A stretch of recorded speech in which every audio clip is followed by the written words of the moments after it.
Hello, Brobs. We're back with Hilda Lewis's The Witch and the Priest, a novel based on the true story of Joan Flower, the infamous 17th century witch.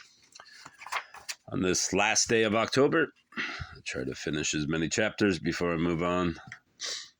Probably get 2 more in, and then I will resume this book at another time. Chapter 12. Samuel Fleming raised his head. His skin was yellow as parchment, stretched across the bones. His lips moved. Springtime sleet, his winding sheet. Francis died in the springtime, he said, and sleet fell the day we buried him. That was a strange thing. It had been so lovely a spring, the day and the weather. Could you foresee it? The day, not the weather. We could hasten his death or delay it. We could take up the glove and prick it again. We could prick many holes or few. As the glove perished, so the child perished. We could, with luck, calculate the day, and if aught went wrong, we could put it right. She smiled into his face. Poison, she said it quite gently. May God forgive you, Samuel Fleming said. No need. If you talk of the poison, it was not used. Your true witch will not use it unless she must. To cast a spell, to see it work, that is a witch's joy. Then she knows power. Then herself she is a god. But poison, any fool can give it, if there be a chance. And if she cannot come at her victim, then the best of witches is hindered. And so it was with Philip. She could not give him the poison, but as for the spell, everything went as we desired. We had set not only the day, but the hour. As for the weather, the master added it for grace. For grace, Samuel Fleming repeated. Do you talk of grace? And the child lying within the dark chamber and none to help him? At the end, he was deaf and blind. Did you know that? But of course you knew it. And I said to myself, it is spring, and he does not see the primroses, nor will again, and he does not hear the cuckoo call, nor will again. And you prayed, no doubt, to your God, but he did not answer you. Well, what matter? She shrugged. Had the child died in the summer, you would have grieved that he did not see the roses, or in the autumn that he did not see the ripening fruits, or in the winter that he did not see the snow, which is all a child's delight. If, she added dryly, he have stout shoes upon his feet. But, and she was a little sly, why break your heart because the child flew straight to heaven? You are right, witch, but so it is. When a child dies, to us, untimely so it seems, we fools that we are, wish for a little longer, and still a little longer, seeing no further than the end of our nose. He nodded mournful. The day I heard the child was dead, I went up to the castle to comfort them. But it was they that comforted me. He spoke as if to himself, remembering Cecilia, with her wasted look. Francis, his eyes drawn back, dark within the sockets. They took it as God's will, he told Joan Flower. They said they must submit themselves. Bearing their grief so that all might see, they acknowledged the mercy of God. She laughed now as she had laughed then, but who can help laughing? She smiled into his sick face. They should have had the wit to revile their God, and it was our God they should have besought with their prayers, and so the child died. The death of this little one, Samuel Fleming said, was more bitter than the death of the first, for now there was no heir born of their bodies, nor, and he looked at her steadily, nor was one ever born. We willed that also, she held his look with her smiling eyes. As for the child, you held a service here in your church, but they took the body away for burial. Why did they do that? The Earl was in attendance upon the king in Whitehall, which is near London, but though he made little show of grief, he could not bring himself to part with the child. Not yet. So they carried the child with them, and they buried him within the great abbey at Westminster. An honor, she quirked her brows. Well, honor is balm to staunch the direct wound. This wound never healed, but though his heart was broken Within him, the Earl scanted nothing of his duty towards the king. The king, she broke in, angry. A black pox upon the king with his hangings and his persecution of us witches. As if that were not enough. Enough! But what must he do now but turn himself about, denying witches and their works? It is better, priest, as you well know, to die for one's faith, though the pain be bitter, for martyrs strengthen faith. But to question it, as the king does, to deny it, ridicule it, that is the way to kill it. He has never denied the existence of witches, Samuel Fleming said. He urges care lest the innocent suffer along with the guilty. And that should please you. Martyrs make faith strong, but you were not so ready to proclaim yours when the time came. I denied the master, and in the very act was struck down and died. You might say, priests, that denying, still I testified. But for all that you are right. But for all that you are right. I was not ready. As we grow old, we grow more cowardly, it seems. Yet you are no coward, and I am ashamed. But if I lacked courage, my daughters spoke the truth, each in her way. Margaret, who, like me, was not brave, and Philip, in whom passion for the God cast our fear. So we died, and our name will be remembered as long as how's it said? Beaver? Beaver, yeah, it's Beaver. As Beaver stands. But how will it be remembered? What matter? As long as we are remembered, we serve the master. Samuel Fleming sighed deeply. So long we have struggled, we two, pitting word against word, but you have not shifted one hair's breadth from your wickedness. Not you, nor you from your goodness. Surely, one way or another, we must make an end. For until then, you cannot die. You would like to die, would you not, priest? The burden of the body is heavy. The burden of the soul is heavier, he said, and cast about in his mind how he might soften her hard heart.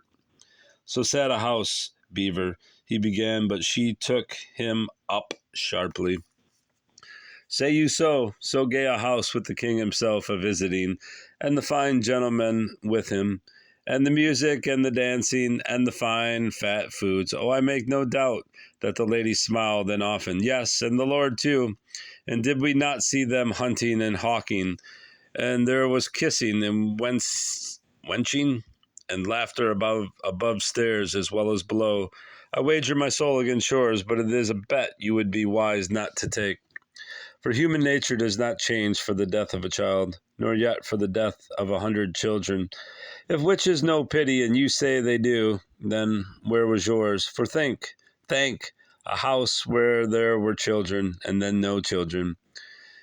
There was the little lady, though she was hardly a child for all her few years. She knew more than many a grown woman.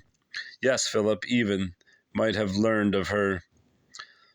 Let us leave the Lady Catherine out of this matter, he told her stern. All wickedness in you and yours is to be praised, but let another, however young, take one false step. It was no false step the little lady took when she ran from home to creep into the bed of my Lord of Buckingham, whose manner of life she knew well.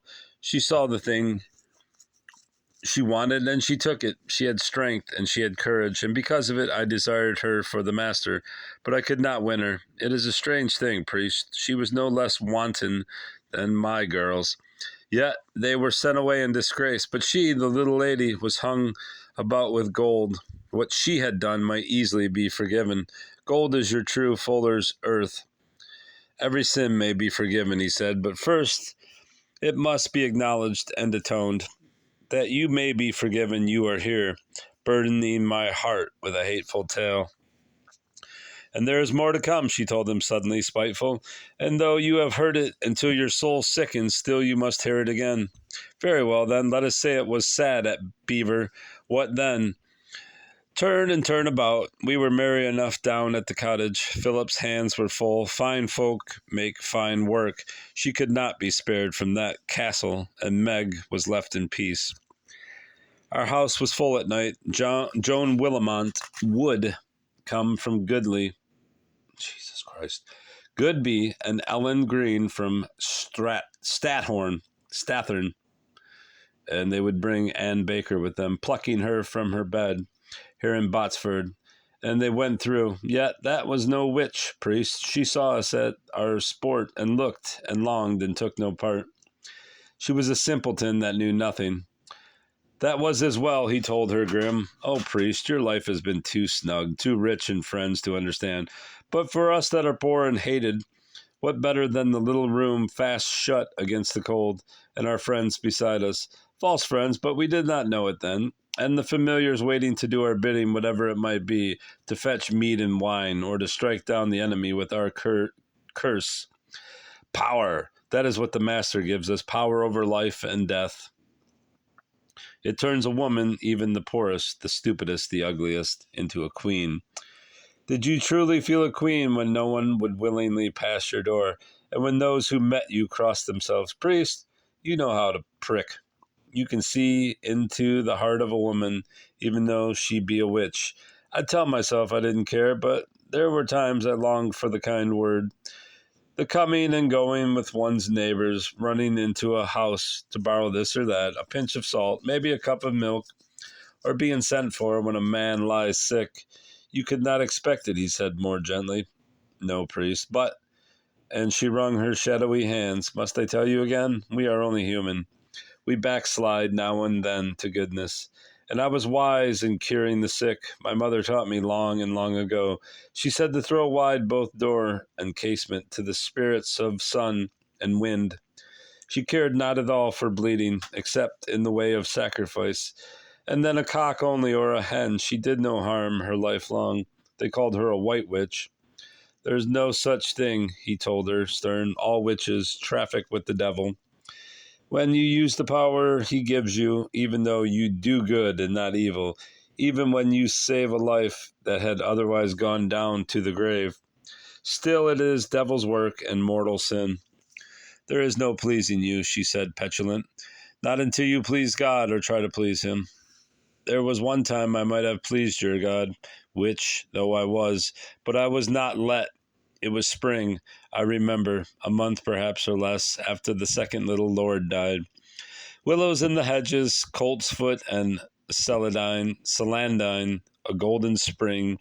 You'd think maybe a witch's eye would not see such things, so common and so sweet. But we that serve the Master rejoice in the beauty of this world, because it is the work of his hands. He shut his eyes against the blasphemy. Patchett's child lay sick, a kind and pleasant child, too young to cry out after a witch or cast a stone. I could not rest for thinking of him lying there, in the dark room and all springtime shut out. You were a strange woman, he said. You had robbed the grave to make your filthy ointments. You had murdered 3 children, and one of them your child's child, yet you hankered to save this child. That was nothing to you. He smiled at me, priest. He had cast no forward. Let me repeat before I cough out my lungs. He smiled at me, priest. He had cast no foul word. I can't say it. He smiled at me, priest. He had cast no foul word, no stone. And the little boys, he asked quickly, and your daughter's child, what foul words had they cast? What stones? The child we kill for vengeance, that is not murder, but our sacred duty. And the child we kill for sacrifice, that is an act of righteousness. And if we use bodies to make our holy charms, how can it hurt them that are dead? But the child that has not offended, who is too old for the sacrifice, and useless for our spells, that is another matter. Why indeed should we kill such a one, since he goes straight to your God, and is forever lost to the Master? As for Patchett's child, there were few like him, fearless and friendly. I would have saved him if I could. I knew I should not be welcome, lucky indeed if the dog was not set upon me, but all the same I went. When I opened the door, the stench of sickness came at me, and all but drove me back, but still I went inside, and there was the good wife dragging herself about, with a great belly and a peaked face. I knew at once. Her days were numbered. It was no fruitful belly. When she saw me, she opened her mouth to cry out, and her eyes were like black holes you might burn in a cheesecloth. I gave her good day and went over to the child. The mark of death was upon him, too.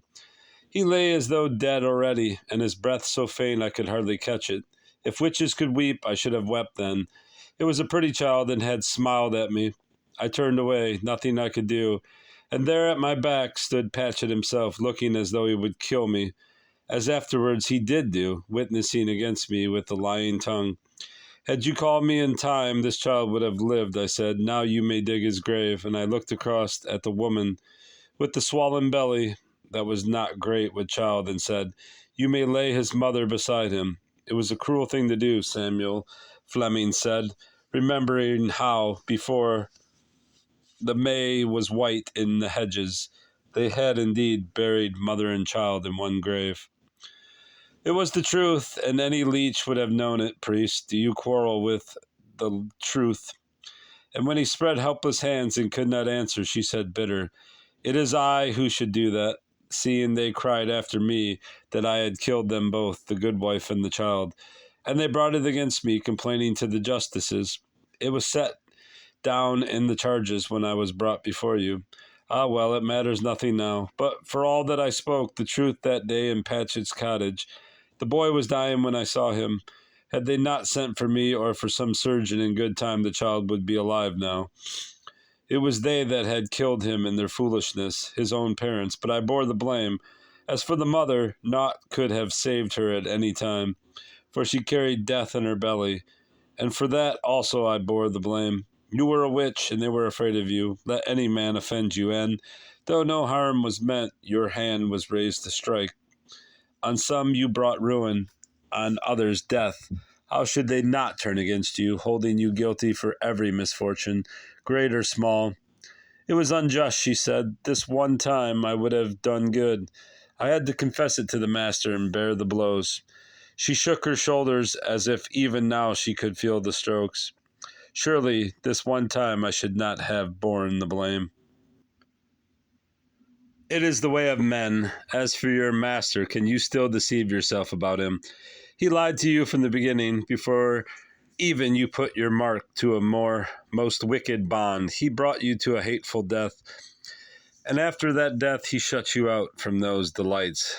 Delights, God save us, he promised you. Why else do you wander between the worlds? Your master is the prince of lies, and there is no faithfulness in him. And when she would have spoken, he stopped her with uplifted hand. Can you doubt it? You were promised your heart's desire, yet you lived on what you could steal, and men and women hated you. We had our fellowship and our Sabbath, she said, defiant, and stopped, and now she was shaken by so deep a sigh that her body shook. Oh, priest, you are right. The dead, when they speak, must speak true. It is a compulsion upon us. Our daily life was bitter indeed. It is hard when men and women hate you. Hard to be forever picking and stealing to keep the life within your body. Oh, we could be gay enough at night when the wine is in the wit is out. When the wine is in, the wit is out. But when the feast is over and the guests departed, she sighed again. Meg was poor company. She'd sold her wits with her soul, you'd think. A sullen piece of itching flesh. Philip came down from the castle, bundle in hand. She was great with her godling, and now that the guest had departed, the virtuous lady had cast her out. Philip laughed at the whole matter. She had flaunted her belly before the lady. She had a stricken look, Philip said, laughing still. She was like a lamb when you hold the knife to its throat.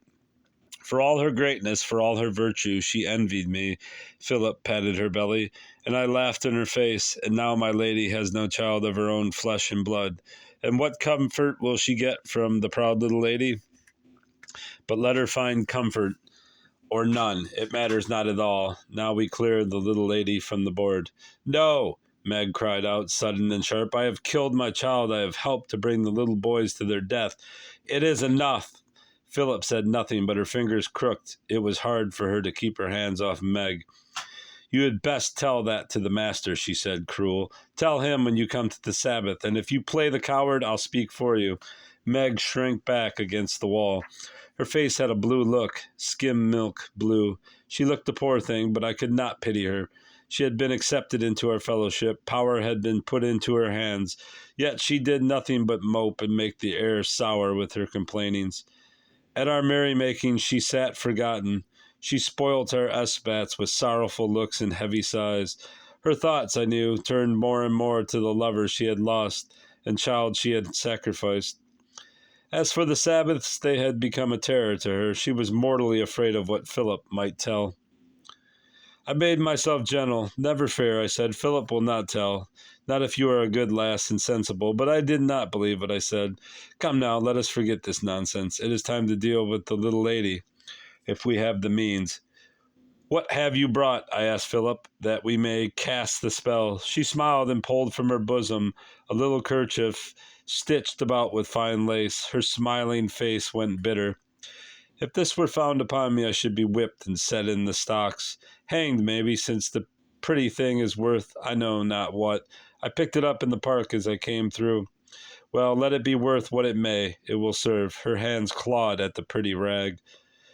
I brought out the basin, and she cast the shreds of linen into the boiling water. This is my vengeance, she said, and I take great joy in it. I have stomached enough and enough from my hateful little lady. Oh, she says nothing, but let her meet me in the path, and her eyes do not see me, and her nose is pinched as at some foul smell. Yet she is no better than the next one, if the truth be known, young though she is. She drew the knife across her arm, and when the blood spurted, she laughed and shook it into the basin. But you shall take your part with us, she told Meg roughly. Come, call up your familiar. Meg made no answer. She sat deaf and blind, and seemed not to know what we did there in the room. So we laid hold of Rudderkin, and Philip stirred the brew, singing the while, Pine and die and cough and lie, mistress proud, weave the shroud. High heart, saucy tongue, die young. On Sathan's sacred name we call, Master, maker of us all.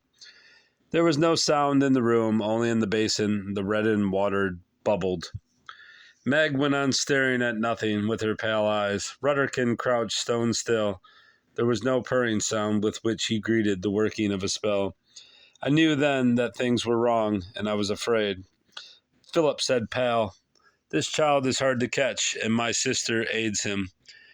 Her will is set against ours. It is a strong will, but I have something stronger. She drew from her bosom a green ribbon, knotted still, where a careless hand had pulled it from its place, and caught fast with the knot a long, dark, curling hair. The little lady is not patient, Philip said, and she was smiling again. It will be her undoing. This should be strong enough to catch that brave little bird. She cast the ribbon, still knotted about the hair, into the basin, and let fall yet more of her blood. Then, when the steam came up fierce again, and the water rose and bubbled, she cast the spell a second time. Still there was silence. The familiar crouched stone still. I called his name softly. He would not come, and when I reached out a hand towards him, he backed into the fire, so that I must burn my fingers to lift him out. Come, I said, coaxing, you shall drink well when this is done. We shall not spare our blood, not one of us, and still he would not stir. But for all that I would catch him yet. I turned my back upon him. We must leave spellbinding for today, I said, my eyes upon Philip. Her eyes just flicked.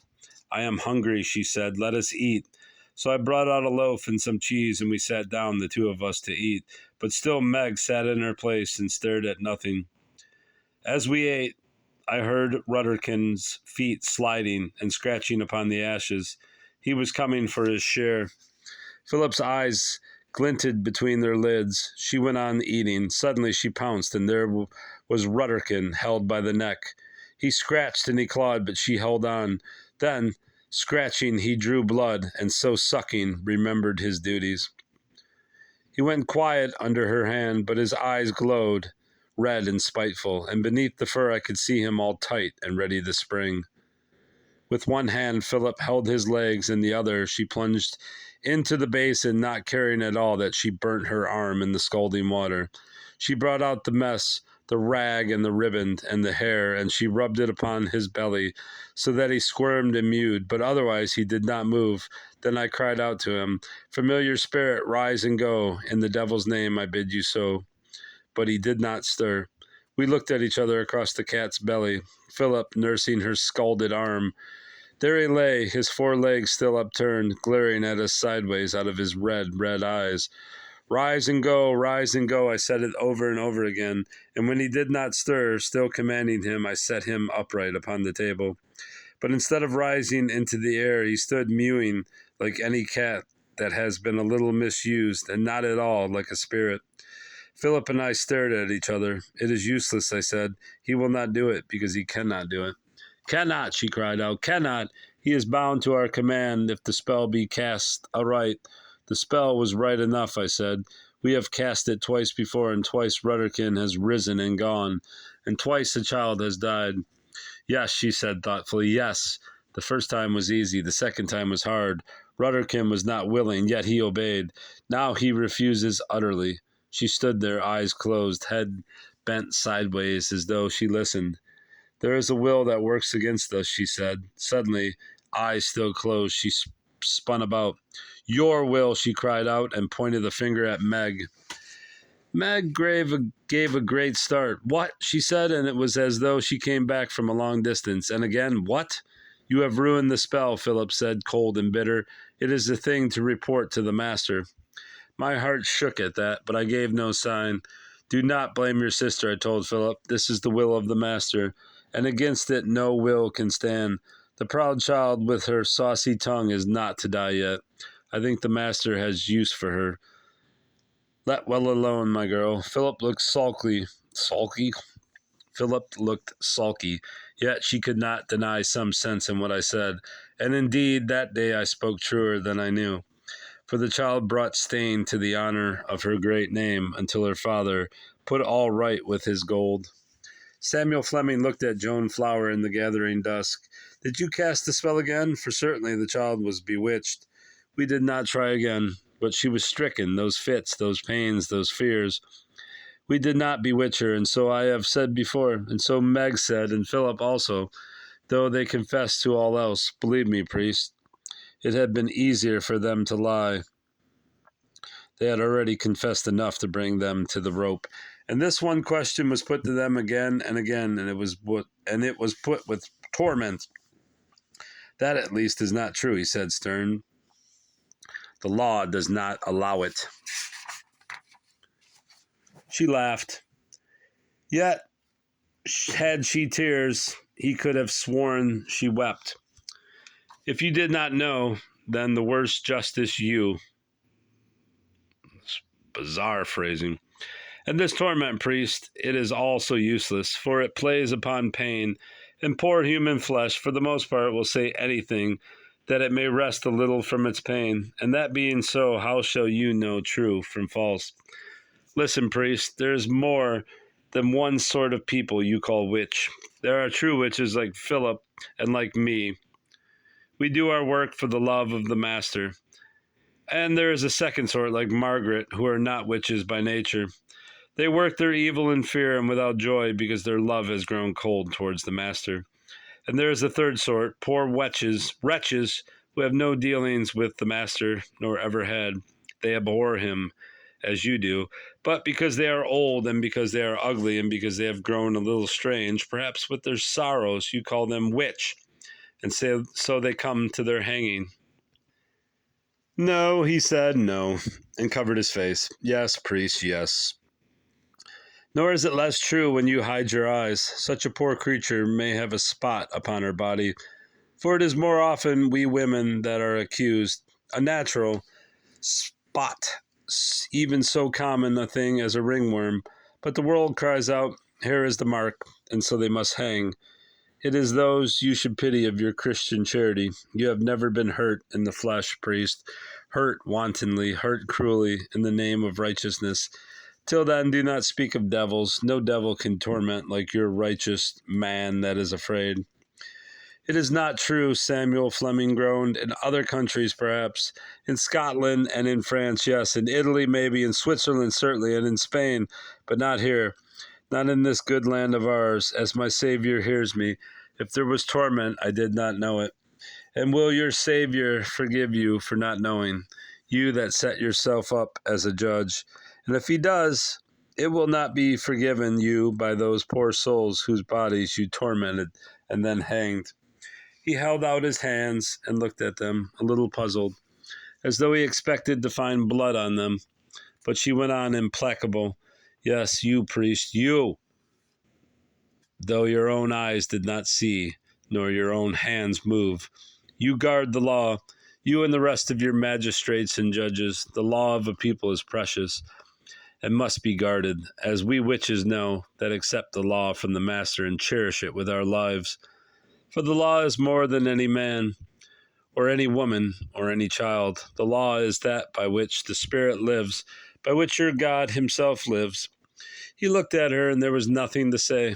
He was a man reputed wise in words, swift to the reply, cunning in dispute. But she, he thought now, outdid him in cunning. Not in cunning, she said gently, but in the truth. Being out of the body and my soul naked between heaven and hell, I can do no other. Priest, I speak the truth. And that ends chapter 12. How long is chapter 13? Maybe I can do it before work. It's kind of long.